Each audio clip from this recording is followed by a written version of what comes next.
खबरें आलमी मंजरनामे से आपको बताएं। भारत इसराइल गठजोड़ एक बार फिर बेनकाब हो गया। मोदी की जानिब से गजा पर रहते फलस्तीनों को निशाना बनाने के लिए इसराइल को असलहे की फराहमी जारी है। गजा पर जारी इसराइली जारियत को कई दिन बीत गए और मासूम फलस्तीनियों पर इसराइल की दहशतगर्दी आज भी जारी है। गजा पर इसराइली हमलों का सबसे बड़ा हामी भारत है, जो कि मोदी के मुसलमान दुश्मनी का सबूत है। चीन में ड्रोन का वसी पैमाने पर इतलाक जारी है। आज ड्रोन से मुल्क में ज़राअत, शहरी हुक्मरानी और सनती शोबे को बाइख्तियार बनाने में मदद फराहम कर रहे हैं। ज़राअत में ड्रोन खेतों की बवाई और ज़रूरी मसनूआत की नकलो हम में शामिल हैं।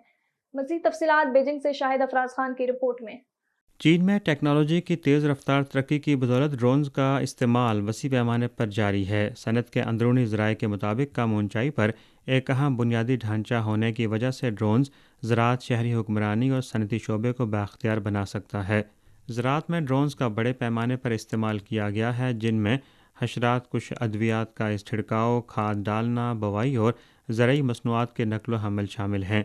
इस वक्त ड्रोन्स ने मुकामी हुकूमतों की भी तवज्जो अपनी जानिब मबजूल करा ली है, जो उन्हें सिटी गवर्नेंस में लागू करना चाहते हैं।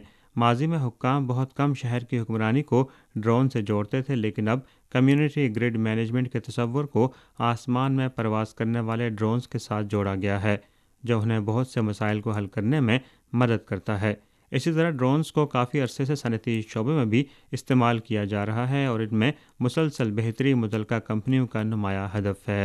चीन में गुजरते वक्त के साथ ड्रोन का इतलाक ज़राअत और सेहत समेत दीगर शोबाजात में किया जा रहा है, जिससे चीनी शहरियों के लिए नुमाया समरात का हुसूल भी मुमकिन हो रहा है।